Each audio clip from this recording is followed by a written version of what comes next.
How about Colts at Falcons? 8-6 Colts at the 6-8 Falcons.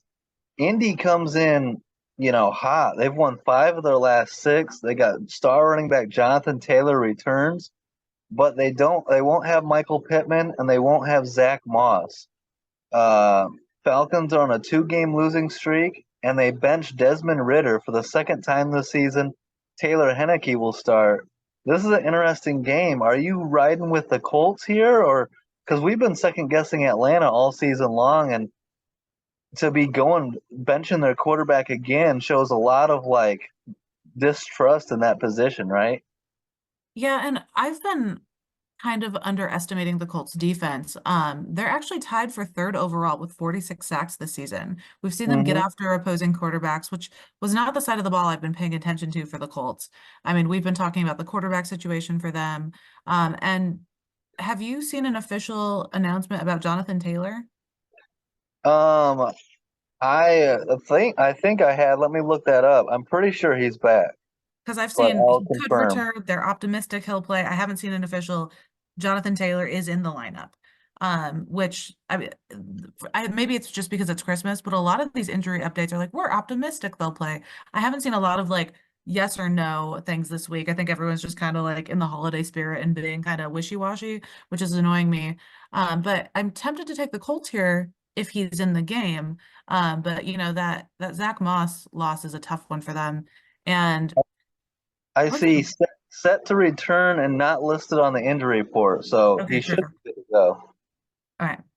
So, I mean, I guess I'll lean towards the Colts. I feel like this one's going to be a close game. I mean, we've seen Heineke have some great games as a backup quarterback. We've seen him have some awful games. But I Yeah. mean, that Falcons team has got to be getting whiplash at this point. Yeah, I agree, but I'm a Colts hater, and I I don't know. want to see this Colts team in the playoffs. I don't think they're a playoff caliber team. They're sneaky good, but 11-6 good, 10-7 good. I just don't think so. Give me the Falcons here at home, but I don't trust. I trust Taylor Henneke more than I trust Desmond Ritter. So I'm gonna cross my fingers and hope that Taylor Henneke plays a good game. That's pretty much what it boils down to. He's got Drake London, Bijan Robinson, Kyle Pitts. Hopefully, those guys play well. That's what I'm banking on. And the Colts are a little bit injury hit with no Zach Moss.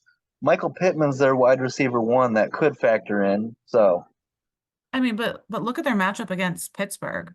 I mean, they won 30-13 and they put up a combined between these two ball carriers a combined, I mean, how much was it? 157 yards between Trey Sermon and Tyler Goodson. I don't know how many of our listeners knew those names before that matchup, but I mean, they're definitely running the next man up scheme pretty well.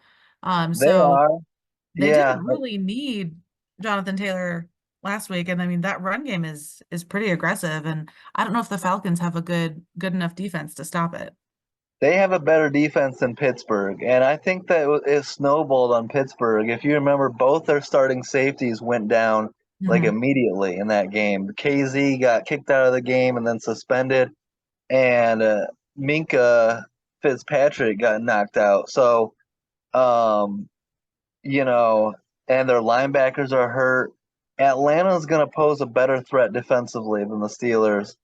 But you're right. The Colts have a great O line, and with Jonathan Taylor returning, they might be able to run the rock. Uh, but let's go Falcons. I got my Dirty Birds jersey on this week. Yeah, I mean, so you think the Falcons are going to put up more than 7 points? I mean, they just lost to the Panthers. I don't know if I can pick a team that lost 7-9 against the Panthers. That's my issue. I'm gonna put it all on Desmond Ritter. All right, cute. We'll blame you for that. Speaking of cute, did you see what Taylor Heineke was saying about Gardner Minshew this week? Uh-uh. Because they have kind of similar storylines. I mean, team to team, come in, play well, when we're called up to be a starter. But he said, I feel like we would be pretty close as friends. I just think he looks like he has a lot of fun out there. He has a lot of passion for the game. And I think he's kind of a wild-spirited guy. I feel like I would gravitate towards that. So we've got like Yeah. a romance forming over here, which is kind of cute. So I No, expect to see some chatting during the game warm-ups and yeah, stuff. they're similar style of play, and Mhm. it's gonna come down to turnovers like always. But It's going to be a good game. I got no reason to believe in it, but let's go Falcons. I'm tired of these Colts. Get them off of my Yeah. TV screen. I mean, but speaking of turnovers, the Colts have 19 straight games with a takeaway. Longest active streak in the NFL. Their longest since 03-04. Yeah, So I mean, yeah. they're they're definitely pretty good at that. And I mean, Heineke isn't exactly known for having a ton of takeaways, but I mean, I could see a few. So we'll see how Yeah, it I plays think they out. I lead. definitely agree with you. It's going to be who has the lesser number of turnovers. Yeah, I think the Colts lead the league in takeaways, but Mhm. hopefully Henneke fixes that compared to Ritter. You were up, what, 7 games going into Sunday, right? Because you beat me with Rams Saints. So you had a Yep. 7 game lead. Colts at Falcons. Did we agree on this one? I think I took Atlanta and you took Indy, right? Yeah. And I was kind of on the fence about this one because I don't trust either of those teams. Yeah. And I mean, you never know which version of Minshew or which version of Heineke you're gonna get. And th this one was a toss up for me, but I kind of leaned Colts because you were on the Falcons. So, I mean, you pulled this one off. So did the Colts. I mean, Taylor Heineke gave them just enough of what they needed. I mean, obviously with Desmond Ritter having so many struggles, it made the most sense to go back to him. But I mean, technically they're still in the running in the NFC South. I mean, Heineke was accurate. He looked confident. He had some great plays in this game. And the Colts had a lot of mistakes. So it was just one of those games where we got to see the positive aspects of Atlanta and more of the negative aspects of Indianapolis that have been really showing up the past couple weeks. Yeah, I was surprised by this game. Even though I picked Atlanta, I thought it was going to be hard fought and going to come down to the wire. And I was hoping that Taylor Henneke provided a spark, which he did. But I didn't see the Falcons putting up 29 points. And I definitely didn't see them winning by 19, 29-10, a statement win for Atlanta. But I was surprised by how much Gardner Minshew with Jonathan Taylor back. Michael Pittman was out, but the Colts really struggled in this game, huh? Yeah, it was bad. I mean, you would think Jonathan Taylor's back. They start the game with a 7-0 lead. Great opening Yeah, drive, great touchdown. And then, I mean, Minshew just could not hit a target to save his life. He was sacked 6 times.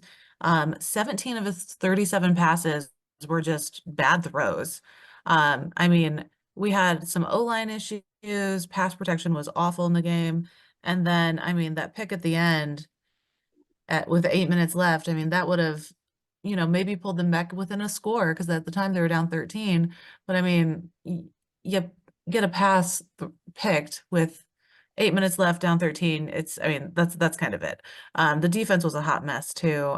It was just an off game for the Colts. And then the Falcons did something we haven't seen them do pretty much all season. They have finally rediscovered they have a run game, yeah. which really, really took off. We saw them leaning on their running backs here, and it was really effective. Yeah, and a name that we've been talking about all season long, Jesse Bates, was a great offseason acquisition from the Bengals. The safety records his career high 6th interception of the season, tied for the second most in the NFL with Geno Stone. With Deron Bland's got 8, Jesse Bates and Geno Stone with 6. How about Jesse Bates, man? He's been consistent and having a career season in Atlanta. I mean, I I think we've both kind of had a feeling about him, and I've really liked seeing him getting to produce as much as he is. Somebody else that was an individual really helping out the Falcons, their kicker, Young Hoo Koo. I mean, 5 field goals. I mean, that's almost half their points. So, over half their points, sorry. So it's nice when your special team steps up when you need them, and they just seemed like a really pulled together team for this week, which is nice because man, Atlanta's been all over the place this season. Yeah, and it'll be interesting to see. They snapped their 2 game losing streak. They improved to 7-8, and they're right there with the Saints, and just a game back of the Bucks. Still a very competitive NFC South. So we'll see if Atlanta can, maybe Taylor Henneke can continue to provide a spark, but they're going to have to make up a game on Tampa Bay at some point, and that NFC South is going to be very interesting down the stretch. Yeah, and I think it's kind of obvious to most people who have been watching who the better team is in that division. I know the records indicate that they're pretty equal at this point, but I can't see Atlanta coming out on top of that division. All signs seem to be pointing to Tampa Bay right now, and Baker's red hot. Oh yeah, he is playing so well right now. So I can't see Atlanta pulling out. I mean, yeah, your record's one thing and you win when it counts and that can pull off a postseason appearance, but I don't think getting there is going to do much for them. A personal shout out for me. I was watching this game and I saw Calais Campbell doing the Dirty Bird dance. And I've been messaging on Instagram with the Dirty Bird running back Jamal Anderson. And so I was messaging him about that. And he was laughing and saying he loved it. So he's still all in on the Falcons. And a little teaser, we might be getting Jamal Anderson on the podcast a little down the road here. So keep an eye on that, Falcons fans.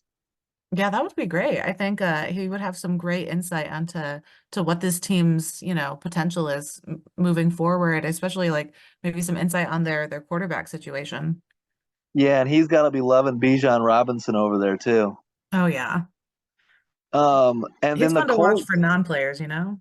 Yeah, absolutely. He's a monster. For the Colts, they fall to 8-7. They're still in a three-way tie in the AFC South right now. A bad game for the Colts. Do you think they're still capable of winning this division and getting into the playoffs? Or to me, I kind of feel like they're the third favorite team here. If the Texans get CJ Stroud back here soon, I feel like Trevor Lawrence is going to get out of his slump eventually. I just don't trust the Colts, right? Do you? No, and I've had a hard time. Like I had a hard time picking them in this game. I didn't pick like I don't trust them to beat the Falcons. There's no way in hell I'm going to trust them to win out a division that has, CJ Stroud and Trevor Lawrence. Like Hmm. obviously they've both been going through some of their own stuff. But CJ Stroud was back at practice today. He has one more phase of concussion protocol to clear before he's cleared to play. But all signs are pointing to him being able to play this coming week.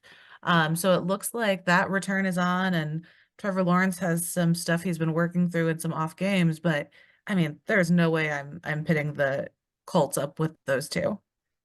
Yeah, and it might come down to week 18, Texans at Colts, and likely CJ Stroud against Gardner Minshew. That could be a really fun, playoff type game there. Yeah, and I'm gonna ride with the road team on that one. Yeah, me too.